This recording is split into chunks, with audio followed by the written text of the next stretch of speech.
tingali makabantay mo nga dunay mga pagtabon sa mga imahen diri sa simbahan, except sa main crucifix nato o kaning sa kang Hesus nga gapasan sa cross. Wala tingali ta makabantay niini or tingali nakabantay pero wala kun mo mangutana unsa may rason anak padre. Nakahibalo mo sa rason nganong gitabunan na siya? O wala pod, kay wa pod mo mangutana. Gamay lang ni siya nga catechesis.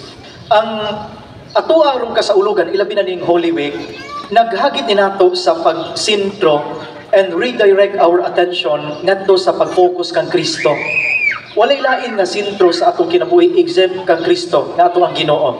Unya, this Holy Week nga pinakasagradong balaan nga semana, kitang tanang giimbitar nga ato ang isintro ang atong pagtagad ngadto sa Dios, ang kang Kristo nga mao ang gapakamatay para kanato.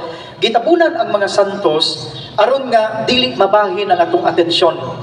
In terms of the economy of salvation, ang ato ang simbahan nagtudlo kanato nga ang gapakamatay nato mao si Kristo aron pagtubos sa atong kasalanan.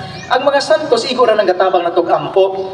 So the main agent of salvation is si Kristo gayud mismo ang Ginoo. Mao na nga dili tabunan ang crucifix or si Kristo nga gapasan sa cross aron nga mauni ang mahatagan natong atensyon o pagtagad.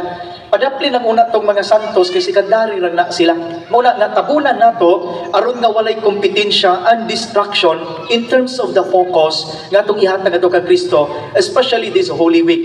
Muna nga gisugdan na sa oktabon during the 5th Sunday of Lent.